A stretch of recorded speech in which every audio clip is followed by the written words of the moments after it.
I'm very pleased to be granted this honorary degree as you are honored today. In a stunning turn of events that is, shaking the very foundations of the Catholic Church, Cardinal Luis has sparked an unprecedented debate that's left millions of faithful followers worldwide in disbelief during what seemed like a routine discussion with us priests. In June, Cardinal Luis addressed mounting tensions over Pope Francis's revolutionary vision for Church reform to remind you that Jesus prays for you as their clash subsides. Deeper fears about Catholic identity and transformative change emerge. Could this confrontation signal the most significant transformation in modern Catholic history? Join us as we explore everything about the recent heated debates of these two giants in Christ. May the God who is love bless the poor, the human family, the whole of creation.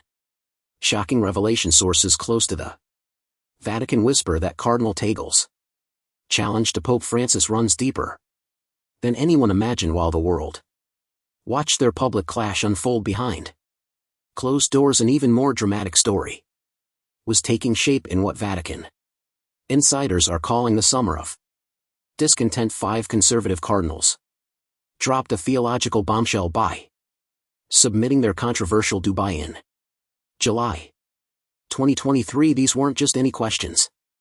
They struck at the heart of the Church's most sensitive issues: homosexuality and women's ordination. But here's where it gets really interesting. When Pope Francis responded on October 2nd, 2023, he didn't just answer those questions, he shattered decades of traditional approaches, just like his groundbreaking Amoris Laetitia from 2016.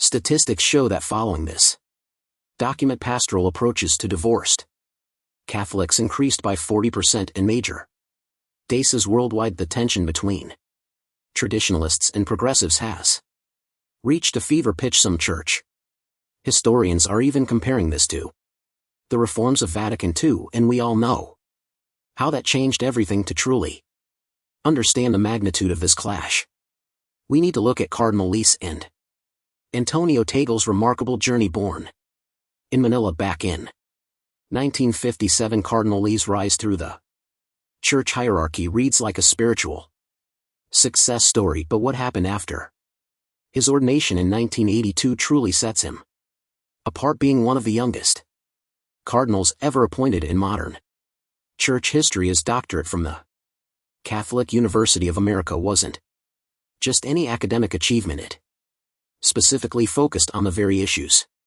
now shaking the Church's foundations. While everyone's focused on the theological debate, few know about the explosive accusations from Philippine President Rodrigo Duterte against Cardinal Luis. These allegations of political meddling were so serious that rumors of Vatican intervention spread like wildfire, though fellow bishops quickly dismissed these claims. They add another layer to our unfolding drama. Now, let's talk about the other key players in this ecclesiastical showdown. Pope Francis, the first Latin American pope in history, and get this, the first Jesuit ever to wear the papal crown. Born Jorge Mario Bergoglio, his journey from chemical technician to supreme pontiff is nothing short of extraordinary. Here's something that'll blow your mind. Since becoming pope in 2013, Pope Francis has made more structural changes to the Church than any pope in the last 60 years. And speaking of changes, his social media presence has revolutionized papal communication. With over 53 million Twitter followers across different language accounts, he's truly earned his nickname the Digital Pope. But it's not all likes and retweets. The Church under Francis has faced unprecedented challenges, particularly regarding abuse cases. Recent studies show that his transparency initiatives have led to a 67% increase in reported cases, a statistic that both validates his approach and raises serious questions in the midst of the Catholic Church's evolving dialogues. Pope Francis and Cardinal Luis Antonio Tagle have emerged as distinct voices, each bringing their own interpretation to the Church's pressing challenges throughout 2023. While Pope Francis has addressed global issues through a broad revolutionary lens, Cardinal Luis has maintained a more traditional, locally rooted approach to faith and practice. Pope Francis, in his recent encyclical Delete Nos, published on October 24, reflected that one's heart could be seen as the essence of their being as it distinguishes them, shapes their spiritual identity, and fosters communion with others. This document, though less publicized than his social encyclicals Laudato Si and Fratelli Tutti, reveals the underlying tensions in the Church's approach to modernization. But that's not all. Cardinal Luis, prefect of the Dicastery for Evangelization, offered his perspective to Vatican News, his measured words revealing subtle differences in emphasis. While acknowledging the Pope's vision, Cardinal Luis's response highlighted the traditional devotional practices, particularly in his native Philippines. And in my little way, I want to thank the Filipino people, suggesting a potential gap between global reform and local tradition. The contrast becomes more apparent in their approaches to synodality, where Pope Francis pushes for structural changes and broader inclusion. Cardinal Luis emphasizes the importance of traditional heart-to-heart relationships between pastors and the faithful. He observes that without human relationships purified by divine grace, missionary synodality risks being reduced to merely bureaucratic and legalistic proposals, an observation that could be interpreted as a gentle critique of certain reform initiatives. In the Philippines, where Cardinal Luis's influence runs deep, devotion to the Sacred Heart remains deeply traditional. This grassroots spirituality, with its emphasis on family and national identity, stands in interesting contrast to Francis's more globally oriented vision. Cardinal Luis explains that they beseech the heart of Jesus to rule and govern their families and nation with his mercy and love, emphasizing a more conservative approach to faith and governance as the Church approaches the 2025 Jubilee. These differing perspectives, Francis's push for global reform and Cardinal Luis's emphasis on traditional devotion, create a dynamic tension in the Church's leadership. While both men speak of hope and renewal, their paths to achieving these goals reveal distinct visions for the Church's future. The publication of Delete Nos has sparked discussions about the balance between tradition and reform, with Cardinal Luis's response suggesting both diplomatic support and careful reservation, as reminder that we should constantly beg Jesus to transform our hearts, might be read as both an affirmation of Francis's vision and a subtle call for more measured change. Throughout 2023, Cardinal Luis has been a consistent advocate for synodality within the Church, participating in various interviews and discussions regarding Church reforms under Pope Francis. He has reinforced his support for initiatives promoting greater lay involvement and women's leadership within the Church, even while such hinting he might have approached these changes differently. This spirit of careful progress has characterized Cardinal Luis's approach to reform. Following the release of Pope Francis's encyclical on October 24, 2023, Cardinal Luis engaged deeply with its significance, particularly in relation to the upcoming Jubilee. As pro-prefect of the Dicastery for Evangelization, Cardinal Luis Antonio Gokim Tagle, the Archbishop of Manila, emphasized placing love at the center of church life, portraying the Sacred Heart of Jesus as a source of hope and mercy for a broken world. In his interview with Vatican Media, he reflected on the devotion to the Sacred Heart of Jesus, deeply rooted in Philippine spirituality and his own youth. The timing of De Verbum generated particular interest, coming after Francis's social doctrines in Laudato Si and Fratelli Tutti. When asked about this unexpected sequence, Cardinal Luis offered an insightful perspective, describing Pope Francis as a pope of surprises. He observed that while the announcement and publication of the encyclical were somewhat unexpected due to the focus on the Synod of Bishops, it was not entirely surprising that the Holy Father would release an encyclical on Jesus' love, symbolized in his Sacred Heart. For Cardinal Luis, the encyclical served as a bridge between Francis's earlier works, as he explained that it made the Christological foundation of the social encyclicals Laudato Si and Fratelli Tutti more explicit. According to him, receiving the love of Jesus enables people to see others as brothers and sisters and to act as caring, humble, and responsible stewards of their common home.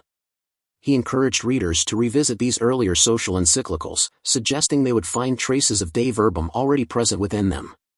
This connection to everyday spirituality resonated particularly in the Philippines, where devotion to the Sacred Heart remains deeply popular among the people of God.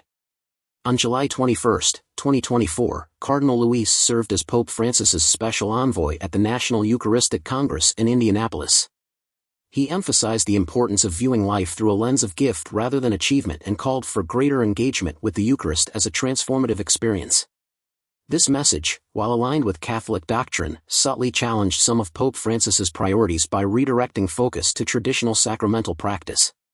Cardinal Luis's approach reflects his broader pattern of diplomatic yet principled leadership, particularly evident in his consistent advocacy against poverty and political corruption. He has championed marginalized communities in the Philippines and globally, often facing potential backlash from powerful entities. Cardinal Luis Antonio Gokim Tagle of the Philippines, the recipient of the 20156 Ford Family Notre Dame Award for Human Development and Solidarity and Together We Walk for a Better Humanity, has indeed been a steadfast advocate for the poor and vulnerable throughout his influential career in the Catholic Church. The 32nd Archbishop of Manila, he is both unpretentious and dynamic, whether commuting by bicycle or inspiring massive crowds with his exhortations. Born in 1957, Cardinal Luis grew up in a devout Catholic family and was ordained to the priesthood in 1982. After serving as a parish priest in El Province for 3 years and teaching theology at several seminaries, he pursued further studies to deepen his theological understanding. His academic achievements would prove foundational to his future influence. In 1991, he earned a doctorate in sacred theology from the Catholic University of America, writing his dissertation on the development of episcopal collegiality during Vatican II. His dissertation director, Joseph Cack, praised him as one of the best students he had in over 40 years of teaching, suggesting that Cardinal Luis could have been an influential theologian had he not been appointed bishop. This scholarly foundation would later inform his pastoral approach, combining intellectual rigor with practical compassion.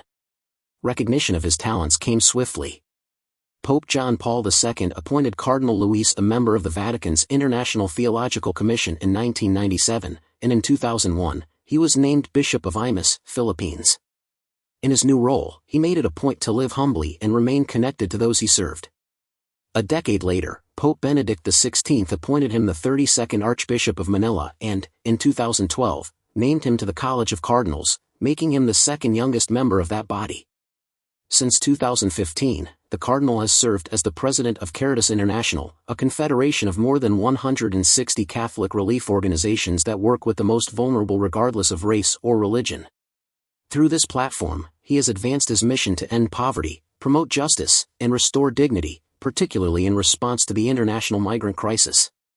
His influence extends through his service on the Presidential Committee of the Pontifical Council for the Family and the Pontifical Council for the Pastoral Care of Migrants and Itinerant Peoples.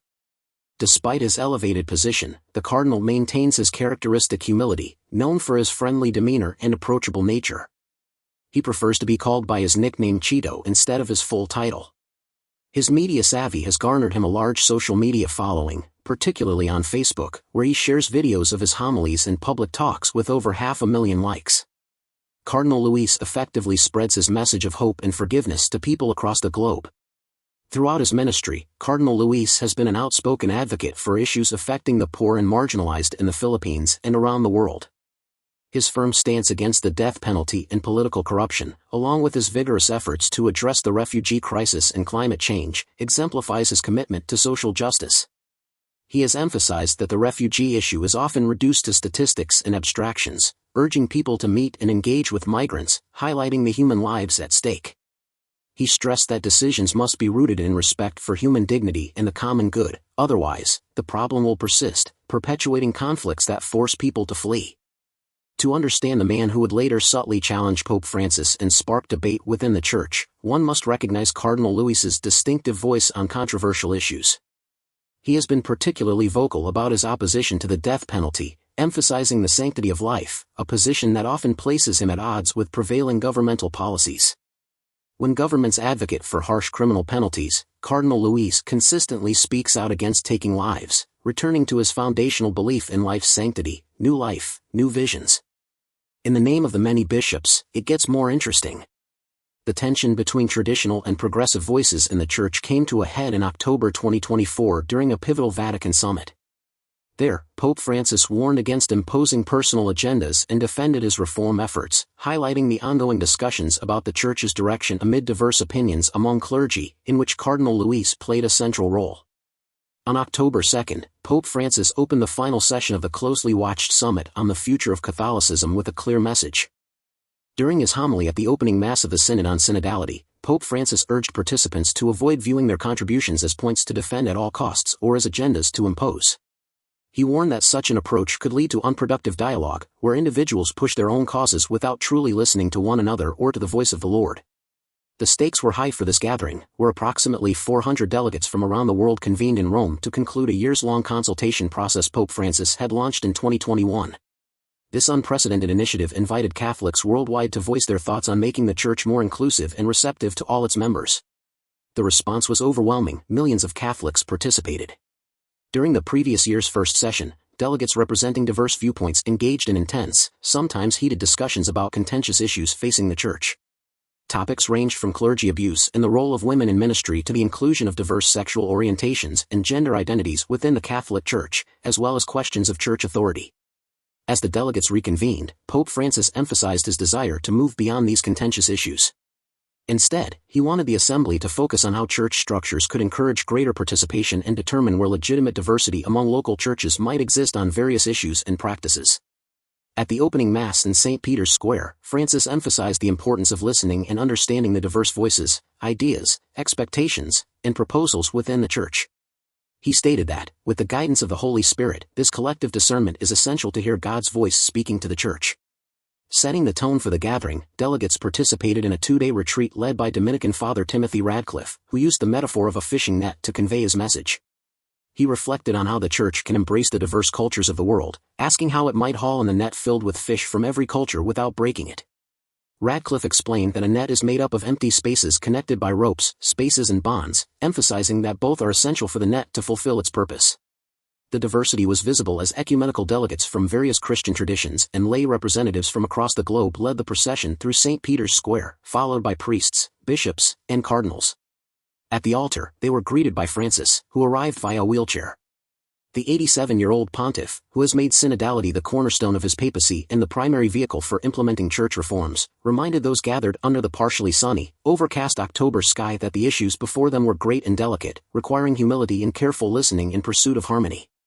In October 2024, Pope Francis ratified the final document from the Synod on Synodality, marking a significant reform in church governance. The document proposed expanded roles for women, greater lay participation in decision-making, and structural reforms within the Church.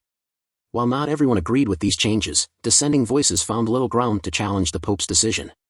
Even Cardinal Luis Antonio Tagle, despite his subtle hints of disagreement, ultimately accepted Pope Francis's direction.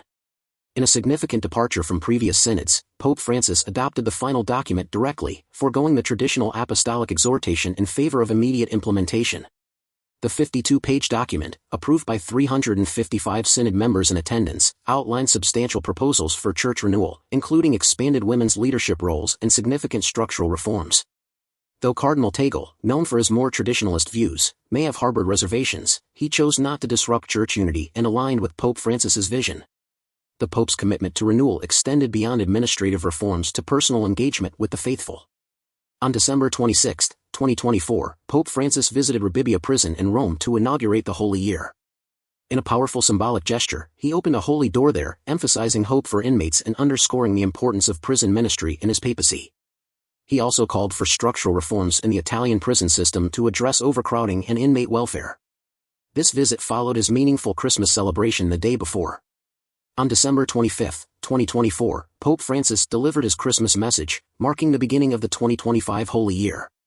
During his Urbi et Orbi address, he made an impassioned plea for peace amid global conflicts. The Holy Year is expected to draw 32 million pilgrims to Rome, focusing on themes of hope and reconciliation. The Pope's prison visit held special significance as he chose Ribibia for the second holy door opening of the Jubilee. Rising from his wheelchair, Pope Francis knocked on the chapel door and crossed the threshold, echoing his earlier gesture at St. Peter's Basilica on Christmas Eve. Addressing the inmates, he explained that the first holy door he opened was at Christmas in St. Peter's, but he chose to open the second one in a prison. He expressed his hope that everyone, both inside and outside the prison, might open the doors of their hearts and recognize that hope does not disappoint. This dedication to prison ministry has been a cornerstone of his papacy since 2013, reflected in his numerous visits to Ribibia and other prisons worldwide. His Christmas Day Urbi et Orbi address resonated with urgent calls for peace. Speaking from St. Peter's Basilica to thousands gathered below, he called on every individual and all nations to become pilgrims of hope, urging them to silence the sounds of arms and overcome divisions. He specifically appealed for negotiations between Ukraine and Russia to achieve a just and lasting peace, even as Russia carried out what it described as a massive strike on Ukrainian energy facilities that very Christmas Day. Beneath these public developments, subtle tensions persist within the church hierarchy. While Cardinal Tagle may hold different opinions on certain matters, his traditional and conservative outlook hasn't led to open conflict. The dynamic between these two church leaders reflects a deeper dialogue about modern Catholicism's direction. Though both champion change, they occasionally find themselves at odds over implementation methods, Cardinal Tagle advocating for social media evangelization, while Francis pushes for structural reform. So, what really caused the shockwaves in this historic debate? Was it the clash of these powerful personalities, inspired by Pope Francis's Laudato Si and Fratelli Tutti, or does it signal a deeper divide in the Church's future direction? Let us know what you think in the comments section. Remember to like, share, and subscribe for more. Also, click the following video shown on your screen, you will enjoy it.